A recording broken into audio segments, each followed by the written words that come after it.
क्या बिहार की राजनीति में सब कुछ ठीक है? ये सवाल इसलिए है क्योंकि बीजेपी नेता अश्विनी चौबे ने 2025 में बिहार में होने वाले आगामी विधानसभा चुनाव को लेकर ऐसी बात कह दी है जिसके बाद ये कहा जा रहा है कि बिहार की सियासत का बयार बदल सकता है। अश्विनी चौबे ने कहा है कि इस बार बिहार में एनडीए बीजेपी के नेतृत्व में चुनाव लड़ने जा रही है।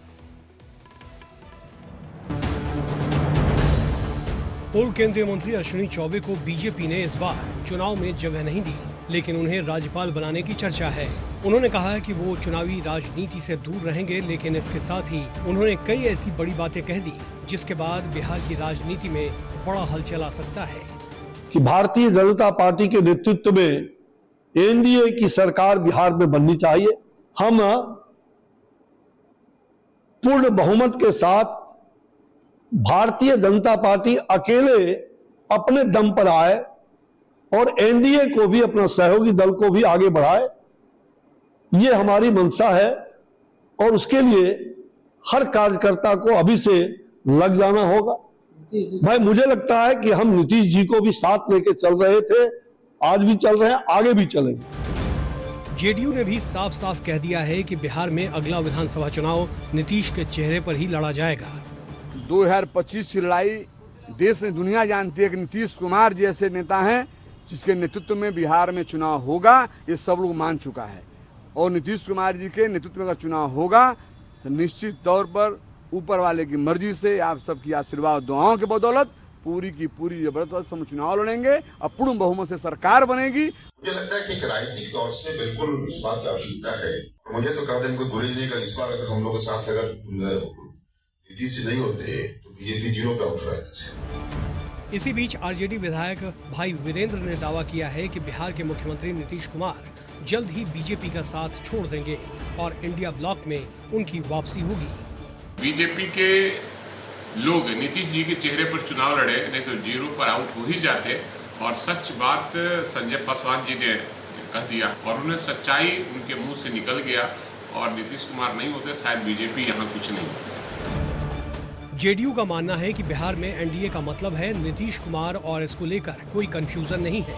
लोकसभा चुनाव के नतीजे आने के बाद बिहार बीजेपी अध्यक्ष और राज्य के उप मुख्यमंत्री सम्राट चौधरी और विजय कुमार सिन्हा ने कहा था कि वो 2025 का विधानसभा चुनाव नीतीश कुमार के नेतृत्व में लड़ेंगे। हम लोगों ने स्पष्ट तौर पर कहा कि आदरणीय मुख्यमंत्री नीतीश कुमार जी के नेतृत्व में बिहार में हम 1996 से काम कर रहे हैं, आज भी कर रहे हैं और आगे भी करते रहेंगे। लेकिन अब बीजेपी के इस बयान के बाद ये माना जा रहा है कि 29 जून को नई दिल्ली में जेडीयू की राष्ट्रीय कार्यकारिणी की होने वाली बैठक में इस पर चर्चा हो सकती है।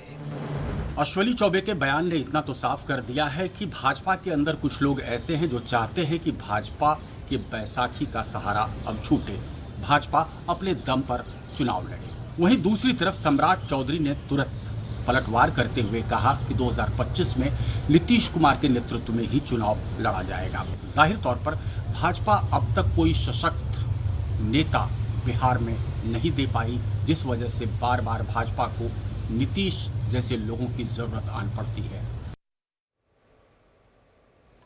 चलिए, इसी खबर पर और अधिक जानकारी और पूरे एनालिसिस के साथ हमारे सहयोगी शिव पूजन झा सीधा बिहार से हमारे साथ जुड़ चुके हैं। शिव पूजन, बिहार में इस वक्त बीजेपी में ऑल इज नॉट वेल, क्योंकि एक तरफ सम्राट चौधरी तो वहीं दूसरी तरफ अश्विनी चौबे एक मत नहीं बना पा रहे हैं कि किसके नेतृत्व में, या फिर यूं कह लें कि बिग ब्रदर जो है वो 2025 विधानसभा चुनाव में बिहार में कौन होगा? नीतीश कुमार जो इस बार आए एनडीए के पाले में और जो नतीजे सामने आए हैं उससे इतना तो साफ हो गया है कि नीतीश कुमार की भूमिका हर वक्त बिहार के राजनीति में कैटलिस्ट के रूप में होती है और इस कैटलिस्ट को दूर करके यहाँ पर किसी भी तरीके का इक्वेशन वो पूरा नहीं हो सकता। ये बिल्कुल साफ कर दिया है नीतीश कुमार ने। जाहिर तौर पर देखिए, जो बयान आया अश्विनी चौबे का, ये ऐसी जरूरत भाजपा बहुत लंबे अरसे से महसूस कर रही थी, लेकिन 2015 में भाजपा को पटकनी खानी पड़ी थी क्योंकि एकला चलो की राह पर भाजपा चली थी। सीधी बात यह है कि भाजपा ने नीतीश के कद जैसा कोई दूसरा नेता अभी तक यहां पर प्रमोट नहीं किया है। जिस वजह से कि नीतीश जैसे लोगों की जरूरत है। नीतीश बहुत जरूरी है भाजपा के लिए। और हमने सुना भी कि भाजपा के अंदर खाने से ही ऐसी बयानबाजी भी हुई कि अगर नीतीश साथ ना होते तो शायद भाजपा 0 पर आउट हो जाती। अलग अलग राय भाजपा के खेमे से, अलग अलग विचारधारा है। इस पर केंद्रीय नेतृत्व जाहिर तौर पर मंथन करेगा। अभी जब हम बात कर रहे थे, इस वक्त भी भाजपा कार्यालय में एक अहम बैठक हो रही है। लेकिन सबसे बड़ी बात है वो ये कि इस तरीके की बयानबाजी अगर लगातार होती है तो जाहिर तौर पर नीतीश कुमार के लिए ऑप्शंस खुले हुए हैं। इंडिया गठबंधन सारे दरवाजे खोल करके, खिड़कियां खोलकर उनका इंतजार कर रहा है बेसब्री से, और उनको कहते हैं कि एक परफेक्ट कुशनिंग करने के लिए तैयार बैठा हुआ है। हमने सुना था कि जैसे ही नतीजे सामने आए थे, यहां तक बात हो गई थी इंडिया गठबंधन में कि नीतीश कुमार को कोई बहुत जिम्मेदार पोस्ट, प्रधानमंत्री तक की बातें हो गई थी। तो भाजपा को बहुत केयरफुल होना पड़ेगा। मुझे लगता है सम्राट चौधरी का जो बयान आया है वो डैमेज कंट्रोल एक्सरसाइज है। चलिए शिव पूजन, बहुत शुक्रिया हर एक जानकारी साझा करने के लिए, पूरा एनालिसिस दर्शकों को बिहार की राजनीति से जुड़ा देने के लिए।